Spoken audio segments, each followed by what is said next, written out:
마태복음 4장 12절부터 25절의 말씀입니다. 예수께서 요한이 잡혔음을 들으시고 갈릴리로 물러가셨다가 나사렛을 떠나 스불론과 납달리 지경 해변에 있는 가버나움에 가서 사시니 이는 선지자 이사야를 통하여 하신 말씀을 이루려 하심이라.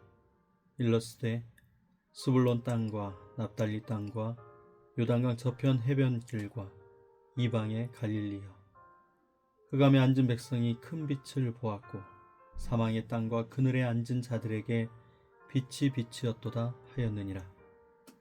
이때부터 예수께서 비로소 전파하여 이르시되 회개하라, 천국이 가까이 왔느니라 하시더라. 갈릴리 해변에 다니시다가 두 형제 곧 베드로라 하는 시몬과 그의 형제 안드레가 바다에 금을 던지는 것을 보시니 그들은 어부라. 말씀하시되 나를 따라오라, 내가 너희를 사람을 낚는 어부가 되게 하리라 하시니 그들이 곧 그물을 버려두고 예수를 따르니라. 거기서 더 가시다가 다른 두 형제 곧 세베대의 아들 야고보와 그의 형제 요한이 그의 아버지 세베대와 함께 배에서 금을 깁는 것을 보시고 부르시니 그들이 곧 배와 아버지를 버려두고 예수를 따르니라. 예수께서 온 갈릴리에 두루 다니사 그들의 회당에서 가르치시며 천국 복음을 전파하시며 백성 중에 모든 병과 모든 약한 것을 고치시니 그의 소문이 온 수리아에 퍼진지라. 사람들이 모든 앓는 자 곧 각종 병에 걸려서 고통당하는 자, 귀신 들린 자, 간질하는 자, 중풍병자들을 데려오니 그들을 고치시더라. 갈릴리와 데가볼리와 예루살렘과 유대와 요단강 건너편에서 수많은 무리가 따르니라. 아멘.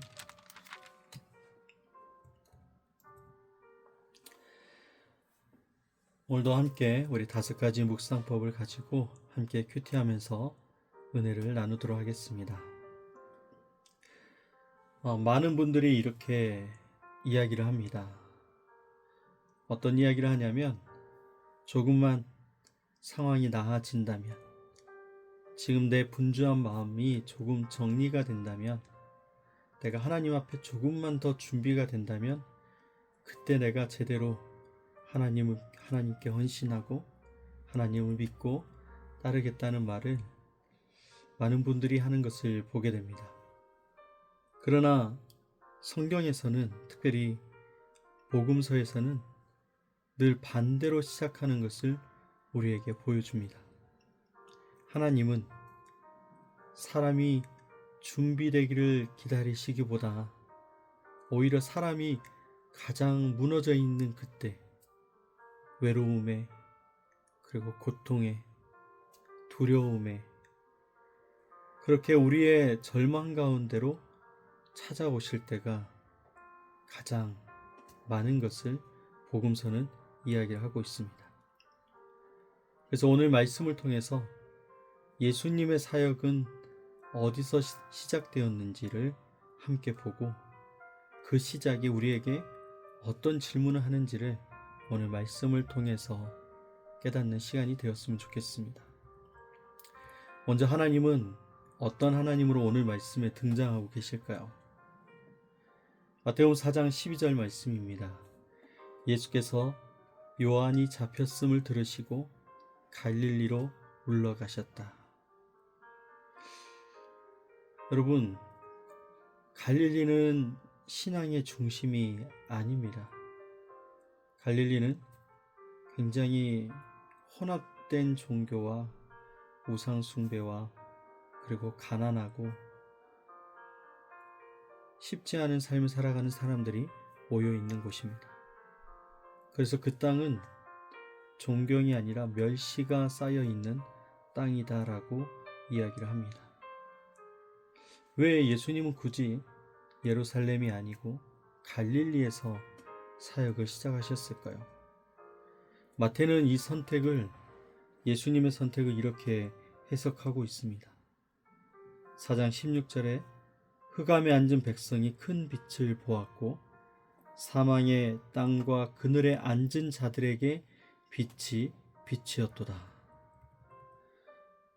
오늘 이 말씀은 하나님은 밝은 곳에서 어둠을 부르시는 분이 아니고 어둠 속으로 들어와서 빛이 되시는 하나님이시라는 것을 우리에게 알려주고 있습니다.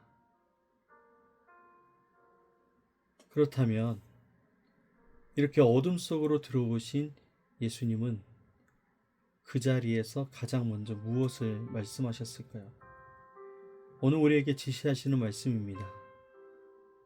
4장 17절 이때부터 예수께서 비로소 전파하여 이르시되 회개하라 천국이 가까이 왔느니라 하시더라.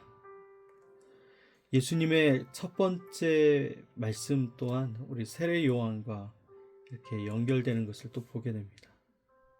오늘 예수님도 첫 번째 메시지가 회개에 대한 선포였습니다.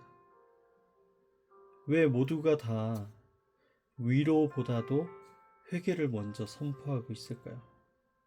오늘 그 사랑의 예수님께서 이 힘들고 외롭고 가난 가운데 살아가 있는 사람들에게 왜 이 위로가 먼저가 아니었고 회개를 먼저 선포하셨을까요? 오늘 회개하라 라는 말은 상처를 어루만지는 말이 아니고 방향을 요구하는 말입니다. 생각을 바꾸고 삶의 방향을 전환하라 라는 의미를 가지고 있습니다. 예수님은 이렇게 말씀하고 있습니다. 오늘 가난하고 외롭고 위로가 필요했다고 생각하는 그 사람들에게 이렇게 말씀하시는 것입니다. 환경이 바뀌면 천국이 오는 것이 아니고 너희들의 삶의 방향이 바뀔 때야 천국이 너희들에게 열릴 것이다 라는 말씀입니다. 그 가난에서 부유함으로, 그 외로움에서 충만함으로, 위로로, 기쁨으로 바뀌는 힘은 오늘 우리의 삶의 방향이 바뀔 때라는 것이죠. 그렇다면 이 말씀은 오늘 우리의 삶의 어떤 부분을 건드리고 있는 걸까요? 바로 우리가 예수님을 대하는 태도입니다. 우리는 예수님을 어떻게 대하고 있을까요? 오늘 이 예수님을 대하는 우리의 태도가 바로 오늘 말씀을 통해서 회개해야 되는 부분을 찾게 되는 것이죠. 4장 19절의 말씀이 이렇게 얘기합니다. 말씀하시되 나를 따라오라. 내가 너희를 사람을 낚는 어부가 되게 하리라. 베드로와 안드레, 야고보와 요한이 오늘 이 말씀 앞에서 곧바로 그물을 버려두고 예수님을 따르고 있는 모습을 보게 됩니다. 여기서 우리에게 이렇게 질문을 합니다. 여러분은 예수님을 따르고 있습니까? 아니면 예수님의 말씀에 동의만 하고 있습니까? 회개라는 것은 오늘 말씀에 분명하게 얘기하고 있습니다. 우리의 신앙에 대한 일부분을 수정하는 것이 아니라 삶의 중심을 완전히 이동하는 것이죠. 베드로, 안드레, 야고보, 요한이 그물 짓고 또 물고기를 잡는 그 어부의 위치에서 예수님을 따르는 자리로 이동했던 것처럼 오늘 우리도 삶의 중심이 완전히 이동돼야 되는 것입니다. 우리는 예수님의 말씀에 고개를 끄덕일 수는 있습니다. 그러나 예수님을 따른다라는 것은 나의 삶의 주도권을 내던지는 일입니다. 버리는 일입니다. 넘겨주는 일입니다. 우리는 이렇게 나의 모든 삶의 주도권을 넘겨드릴 수 있을까요?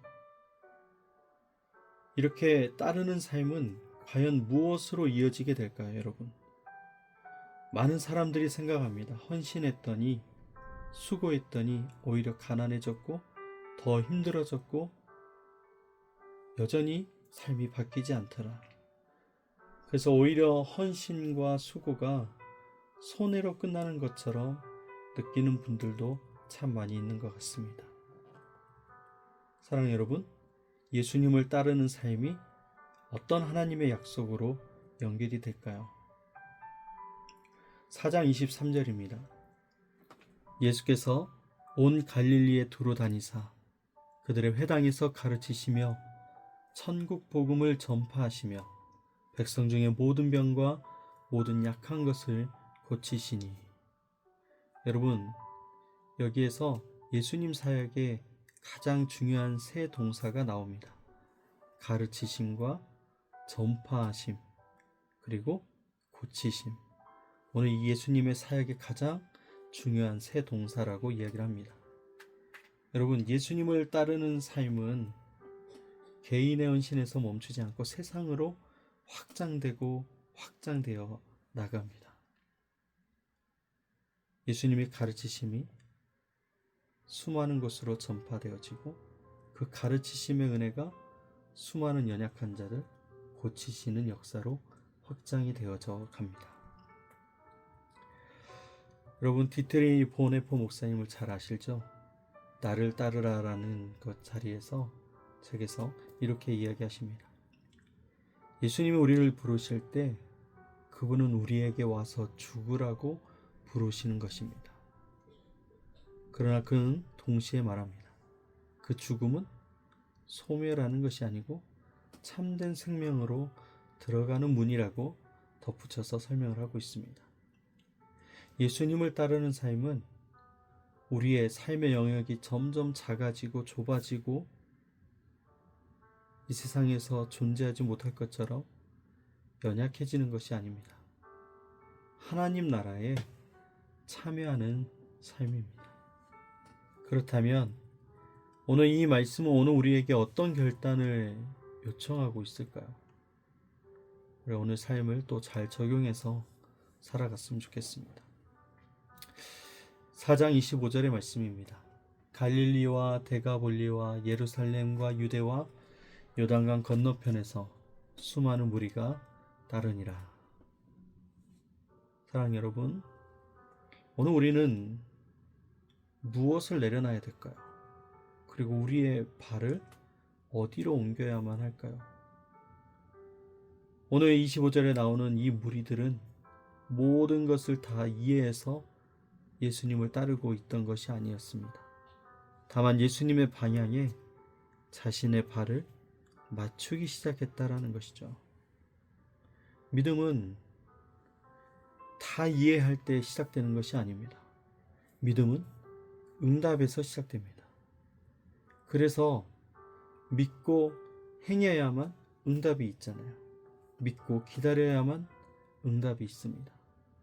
그러니 그 응답으로 시작하는 것이니 오늘 우리는 이해가 되지 않더라도 하나님 말씀에 응답하여 나아가야 될 것입니다. 이제 함께 정리를 해볼까요? 마태복음 4장은 이렇게 질문으로 이어집니다. 왜 갈릴리일까? 왜 첫 번째 메시지가 회개였을까? 왜 따라야 될까? 왜 확장되는 것일까? 그리고 이 모든 질문은 단 하나의 질문으로 이렇게 이야기할 수 있습니다. 오늘 저와 여러분은 예수님을 바라보는 사람일까요?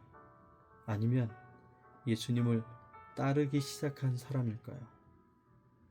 빛은 이미 어둠 속에 들어와 있습니다.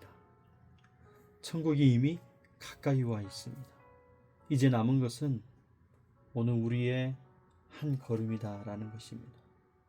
예수님을 따르기 시작하는 그 한 걸음, 그것이 오늘 우리의 삶을 은혜의 자리로, 기쁨의 자리로, 생명의 자리로 인도해 주실 줄 믿습니다. 그 주님을 의지하면서 오늘 하루도 믿음으로 승리하시는 여러분 되시기를 주님의 이름으로 축복합니다. 감사합니다.